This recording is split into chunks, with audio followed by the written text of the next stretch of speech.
કે આત્મવિશ્વાસ જીવનમાં નહીં હોય તો જીવનમાં ગમે એટલી ટકાવારી આવશે છતાં આ જગત તમને નોંધ લેશે નહીં. અહીંયા બેઠેલા જેટલા પણ મહાનુભાવો હોય ને એને પૂછજો, એના જીવનની અંદર પહેલે જ તમે પહેલો નંબર લાવ્યા છે? પહેલેથી તમે 95% 98% 92% આવું લાવ્યા છો? નહીં. એના જીવનની અંદર એની જે કોઠાહૂજ હતી ને, આ એના કારણે જગતની અંદર આજે ઓળખાય છે. એના કારણે આજે તમારા મારા ગામની અંદર માથું ઊંચું રાખીને જીવી શક્યા છે. એના પછીનો આવશે સી, કોન્સન્ટ્રેશન. તમને ખબર છે ભારતની એક એવી લેડી કે જે 900 દિવસથી વધારે સ્પેસની અંદર રહી અને પછી પાછી આવી, એનું નામ શું છે?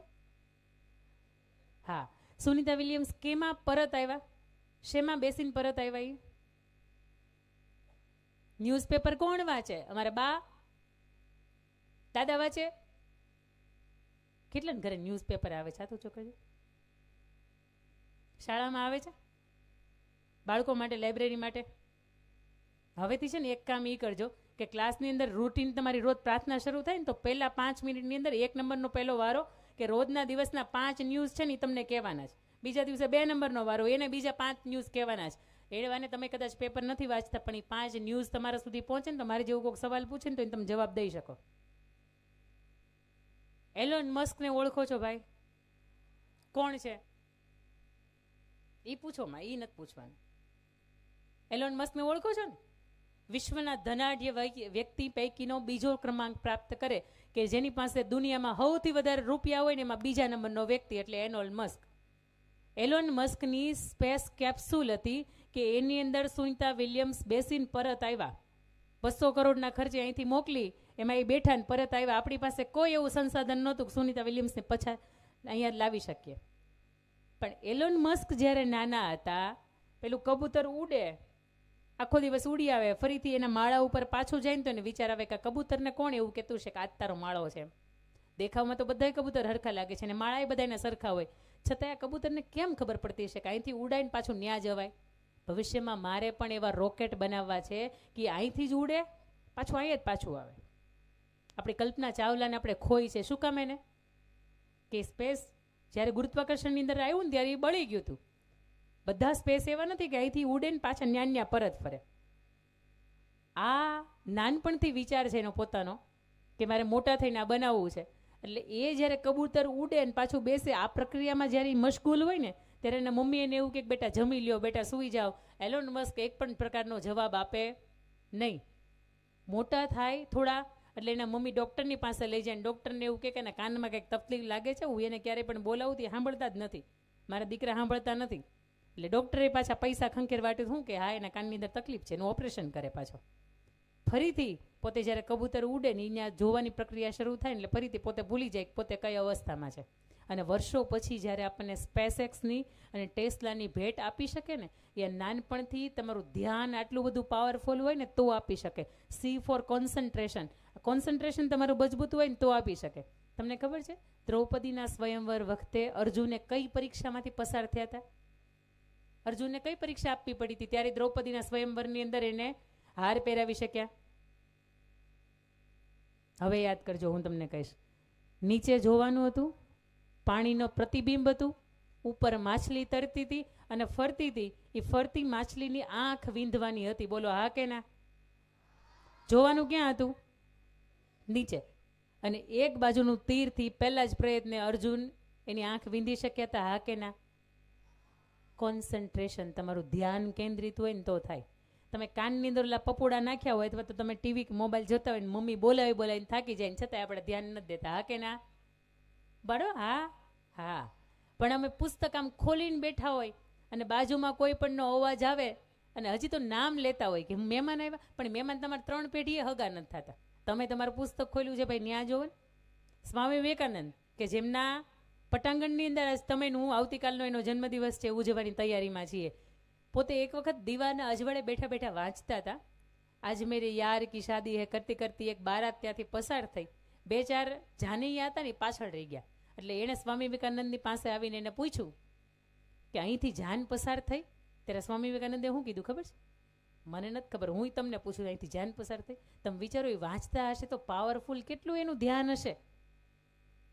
તમારી બાજુમાંથી એક કીડી પસાર થાય ને તો આપણે જોતા હોય 10 વખત લાઇટ વહી જાય ને તોય આપણને ખબર હોય. ત્યાં સુધી કે આપણે શેરીના નાકે ખૂણે બેઠા હોય ને તો કેટલી એક્ટિવા ગઈ ને એના નંબર સહિત આપણને યાદ હોય. બોલો, પણ આપણે પુસ્તકમાં વાંચતા હોય ત્યારે તો કે ત્રીજી લીટી અમને ભૂલાઈ જાય. આ ડાન્સને ગમે એટલા ઓલા પ્રેક્ટિસ કરવાની હોય ને તો અમે 10 વખત પ્રેક્ટિસ કરીએ ને 11 વખત ટીચરની જરૂર ન પડે, અમે બેસ્ટ પરફોર્મ કરીએ. આ 10 વખત એક ક્વેશ્ચન વાંચીએ પછી 11મી વખત આવું પ્રેક્ટિસ કરીએ ત્યાં તકલીફ થાય છે. ધ્યાન એટલું બધું મજબૂત રાખો કે જે સમયે તમે જે કરો છો ને શ્રેષ્ઠ કરો છો. અહીં તમે નાટક કરતા કરતા તમે તમારા ડાયલોગ ભૂલી જાઓ છો. ઓલું મારું પપ્પી, મારું ડોગી, મારું ટબોડિયું, એ ભાઈ ભૂલી ગયા હતા. એ દીકરો ક્યાં બેઠો? એ 2 કે 5 જ વખત પ્રેક્ટિસ કરી હશે એણે, પણ કેવા સરસ વર્ડ ટુ વર્ડ આપણે ભૂલી જાય, પણ કેવા વર્ડ ટુ વર્ડ બોલી શકતા હતા. એને મિમેક્રી કરતા હતા ને, હું જોતી હતી. એક શબ્દ યાદ. આ શબ્દો ઓલો વિજ્ઞાનના નિબંધો આવે, સામાજિક વિદ્યાના નિબંધો આવે, પ્રયોગો આવે, અને ત્યાં કેમ બધું તમારું ધ્યાન વયું જાય. જીવનમાં કોન્સન્ટ્રેશન બહુ મહત્વનું છે. કે આસપાસ લાઇટ વહી જાય તોય ભલે, આસપાસ તડકો કે ટાઢ આવે તોય ભલે, પણ મારું કામ અત્યારે પુસ્તક ખોલીને વાંચવાનું છે. હું પરસેવે રેબઝેબ થઈ જાઉં તો એ થાવ ભાઈ, મારું કામ શું છે? તો કે વાંચવાનું કામ છે. અને વિદ્યાર્થી અવસ્થાની અંદર તમને વાંચવાનું એટલા માટે જ કહે છે કે તમારી માટે કોઈ જવાબદારી નથી. ગાયો નીંદ નાખવાની જવાબદારી તમારી ખરી કોઈ? એને પાણી પાવાની જવાબદારી તમારી કોઈ? બપોરે વાડીએ મજૂરો હોય તેની ભાત કરવાની જવાબદારી તમારી કોઈ ખરી? ભાત વાડીએ પહોંચાડવાની જવાબદારી ખરી? ભેંસું લઈને વાડીએ જવાની જવાબદારી ખરી? તમારી એક જ જવાબદારીમાં આવે. હું એ જે 5-7 પુસ્તકો હોય ને એ પુસ્તકનો ખોલવાના, બંધ કરવાના, એને લેશન કરવાનું, મૂકી દેવાનું. પણ છતાંય આપણાથી એ થાય નહીં. ABCDનો C શીખવે છે. કોન્સન્ટ્રેશનની સાથે કામ કરીએ ને તો વિશ્વના શ્રેષ્ઠ ધનાઢ્ય વ્યક્તિ એટલે એલોન મસ્ક સુધી પહોંચવામાં જરીકે વાર ન લાગે. એના પછીનું આવે છે ડિસિપ્લિન. બહુ મહત્વની વાત છે. તમે લાંબા નખ રાખો, આનાથી તમને કોઈ ચિંતા ન હોય. તમે આમ લાંબી લાંબી લટુ કાઢીને રાખો, એનાથી કાંઈ વાંધો નથી. પણ અમુક વ્યક્તિની સામે કઈ ભાષામાં બોલાય, અમુક ઉંમર થયા પછી કેવા કપડાં પહેરાય, કે આપણા ઘરે આવનારા મહેમાનો છે, આપણી સાથે જોડાયેલા આપણા શિક્ષકો છે, એને આપણે કેટલી રિસ્પેક્ટથી વાત કરી શકીએ છીએ. આ શિસ્ત જીવનમાં બહુ મોટી છે. તમારા A1 ગ્રેડ આવતો હોય પણ તમારે આંગણે આવેલા મહેમાનને તમે આવો ન કહો, તમે તમારી મસ્તીમાં આવો તો A1 ગ્રેડ કામનો નથી. તમારે A1 ગ્રેડ આવતો હોય છતાંય તમારા મમ્મી એવું કે બેટા પાછી વળી જા, અત્યારે બહાર નથી જાવ, છતાંય તમે કૂદકા મારી મારીને વયા જાઓ, A1 ગ્રેડ કામનો. શિક્ષણ હોય ને એની સાથે સાથે સંસ્કાર રૂપી ભાથું હોય ને તો તમારા માટે જીવનમાં શિસ્ત છે એવું કહી શકાય. અને 100 વાગે સમસમ ને વિદ્યા આવે રમઝમ ધડાધડી બોલતી ને ત્યારે આપણે બધા કોકનું માનતા, પણ આ પેઢી બધાનું માનતી બંધ થઈ ગઈ, કારણ કે આ માનતાથી આવેલી પેઢીઓ છે. અહીંયા તો હજી વાંધો નથી, ઈશ્વરની કૃપાને તમારી ઘરે મારી ઘરે લક્ષ્મીજીનો જન્મ થયો, પણ અહીંયા તો કેટલાયની માનતાઓ હશે. શિહોરી માતાજીની માનતા ને ભાવનગરના દેવની માનતા હશે ને, ઓલી બાજુ જાય તો માતાજીની માનતા હશે ને, અમારા હુરાપુરા દાદાની માનતા હશે ને, કુળદેવીની માનતા હશે ને. એ પછી માનતા પછી આવ્યા છે, એટલા માટે તમારું મારું માનતા. આ મમ્મી એવું કહીશ તમે માનતા નથી એમ, પણ જીવનની અંદર બેટા શિસ્ત હોવી ને બહુ જરૂરી છે. અમુક સમયે અમુક તમારું વર્તન હોય ને એનાથી મા બાપની પ્રતિષ્ઠા કે મા બાપે આપેલા જે તમને સંસ્કાર થાય ને એ છતાં થતા હોય. હવે અહીંયા સરસ મજાના ગીત વાગતા હોય, પણ હુરિયો બોલાવવાની જવાબદારી આપણી છે. એટલે ભાઈ આપણી નથી. કોઈ દીકરી અહીંથી જતી હોય ને કોઈ છોકરો એને સીટી મારે, આ શિસ્તનો પૂરેપૂરો ભંગ કર્યો કહેવાય. અમુક જીવનની અંદર કયા સમયે કેવું વર્તન કરવું ને એનાથી તમને શાળામાંથી કે મા બાપ તરફથી મળેલા સંસ્કારો છે ને તમને એ છતાં થાય છે. સામૂહિક તમે તાલી પડો, હુરિયો ન બોલાવાય. અને તમે હુરિયો બોલાવતો ને એકાદો અહીંથી સંચાલક તમારી સામું જોવે એટલે તમારી નજર ફરે ને ત્યાં ખબર પડી જાય કે આપણે આ ભૂલ કરી પણ હવે બીજી વખત આપણે નહીં કરીએ. સમજાયું? ડિસિપ્લિન તમને શીખવે છે. ડી પછી આવશે એફર્ટ, મહેનત. કૃષ્ણ ભગવાને ગીતાજીની અંદર 5200 વર્ષ પહેલા કહી ગયા, કર્યા વગર કાંઈ, બોલો અધૂરું વાક્ય પૂરું કરો, કર્યા વગર કાંઈ મળતું નથી, અને મળેલું ફોગટ. કર્મ કર, ફળની ચિંતા ના કર. શિક્ષાપત્રી તમે ખોલો ને તો એની અંદર એ લખ્યું છે કે મનુષ્ય દેહે થઈને કોઈ કામ ન થાય ને આવું કોઈ દુનિયાનું કામ નથી. તમે માણસ છો અને દુનિયાનું કોઈ પણ કામ તમારી સામે મૂકે ને તો એ થાય. કર્મણે વાધિકા રસ્તે માં ફલેશું કદાચ, અને તું કર્મ તો કર, ફળની ચિંતા હું કરીશ. મહેનત કેવી હોય ને એનું દ્રષ્ટાંત મારે તમને આપવું છે. તમારામાં કોઈ પણ નામનું ઈ ઉપરથી નહીં આવતું હોય. એકતા હશે તો કદાચ ઈથી શરૂ થતું હશે, બાકી ઈ ઉપરથી કોઈના નામ નહીં આવતા હોય. પણ ઈ ઉપરથી પુરુષાર્થ કેવો હોય, મહેનત કેવી હોય, આની મારે તમને એક બહુ મજાની વાત કરવી છે. ન્યુયોર્કનું એક બાળક કે જેની ઉંમર 6 વર્ષની, એનું નામ એમેટ. શું નામ? એમેટ. એમેટ 6 વર્ષનો હોય અને એના પપ્પાને એવું કે પપ્પા સાયકલ લેવી છે. પપ્પાની પાસે કેપેસિટી હોય છતાંય પપ્પા એને સાયકલ લઈ દે. હું અધૂરું એટલા માટે મૂકું, તમે જાગતા રહ્યો. પપ્પા એને સાયકલ લઈ દે? નો લઈ દે. એટલે એમેટ શું નક્કી કરે? સાયકલ તો લેવી છે, ગમે એ થાય. પપ્પા ભલે ન લઈ, મમ્મી પાસે જાય, મમ્મી સાયકલ લેવી છે. પપ્પાએ ના પાડીને એટલે સમજી જ જવાનું, બેટા સાયકલ નથી લેવાની. મમ્મીને પપ્પાને બેયને ના પાડે, બાજુવાળાને કંઈ કહેવાની સાયકલ તમે લઈ દો એમ.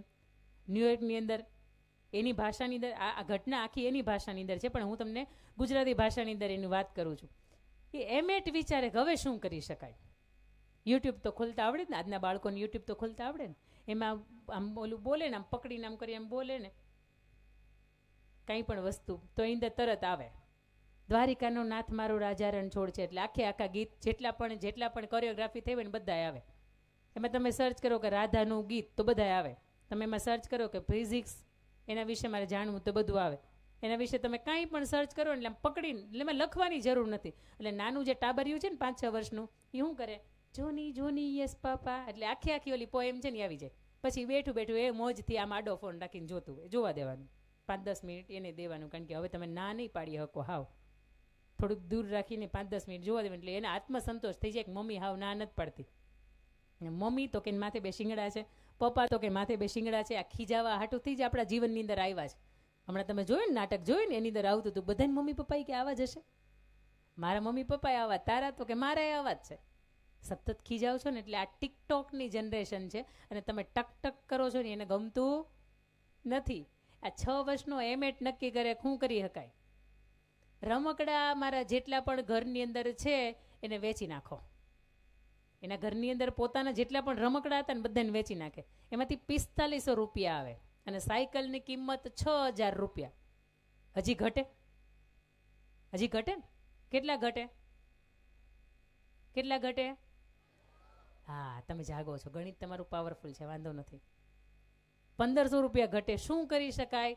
એટલે ભાઈ યુટ્યુબની અંદર સર્ચ કરે કે 4500 રૂપિયાની અંદર હું કયો ધંધો શરૂ કરી શકું. 6 વર્ષનું બાળક, લિસ્ટ એક આવે અને લિસ્ટની અંદર લખ્યું હોય કે તમે આઈસ્ક્રીમનું સોફ્ટી આઈસ્ક્રીમ બનાવવાનું મશીન લઈ આવો, એની સાથે પાવડરનો ડબ્બો લઈ આવો, એમાં તમારે પાણી નાખવાનું અથવા તો દૂધ નાખવાનું અને ઓટોમેટિક પ્લાન્ટથી ચાલે. તમે સ્વિચ દબાવો એટલે સોફ્ટી આઈસ્ક્રીમ બની જાય ને તમે આપી શકો. બાળકને આઈડિયા બહુ મજાનો હોય, કારણ કે બાળકને આઈસ્ક્રીમ ભાવતા હતા. પોતે નક્કી કર્યું કે 4500 રૂપિયામાંથી આપણે આ કરવાનું છે. 4500 રૂપિયામાંથી પોતે શરૂઆત કરી. 6000 સાયકલ તો હજી લેવાની જ છે, ઊભી જ છે સાયકલ પોતાની લેવાની. પણ 4500 રૂપિયામાંથી પોતે એવું નક્કી કરે કે મારે આ કરવાનું છે. 4500 રૂપિયામાંથી સોફ્ટી આઈસ્ક્રીમ બનાવવાનો પોતાનો ધંધો શરૂ કરે. સોમવારથી ભાઈ શુક્રવાર સુધી ભણવા જાય, શનિ રવિની સામૂહિક રજા. એની અંદર પોતાના ઘરની બહાર આઈસ્ક્રીમનો સ્ટોલ રાખે અને બધાને એની કાલી ગેલી ભાષાને એમ કે આઈસ્ક્રીમ ખાતા જાઓ, આટલા રૂપિયાનો આઈસ્ક્રીમ છે. અને બધા લોકોને ત્યાંથી પસાર થાય ને તો એમ થાય કે હવે બાળક વેચે છે ને તો મારે ખાવું જોઈએ. કોઈક 50 વર્ષનું વ્યક્તિ ફુગ્ગો વેચતું હોય ને કોઈક 7 વર્ષનો બાળક ફુગ્ગો વેચતો હોય તો તમને 50 વર્ષ કરતાં 7 વર્ષના બાળક પાસેથી લેવાનું પહેલું મન થાય. એ બાળકની પાસેથી આઈસ્ક્રીમ બધાએ હોંશથી ખાય અને બનાવે હાળો મસ્ત મજાનો. કારણ કે એમાં તો ફૂલ ઓટોમેટિક પ્લાનથી બને. 6000 ભેગા કરવા હતા. એક અઠવાડિયાના અંતે પોતે $800, $900 આવી કમાણીની શરૂઆત કરે. એક મહિનાના અંતે એક અમુક રકમ ભેગી થાય કે હવે તો સાયકલ આવી જાય. તો વિચાર આવે કે ના હવે સાયકલ નથી લેવી, હવે મારે કમાવું છે. 6 વર્ષની ઉંમરમાં આને મહેનત કહેવાય. અને 8-10 મહિના જાય ને લઈને પપ્પાને શું કહે ખબર છે? પપ્પા 2 વ્હીલ લેવી હોય ને તો કહેજો, આપણી પાસે સગવડતા થઈ ગઈ છે. આને મહેનત કહેવાય.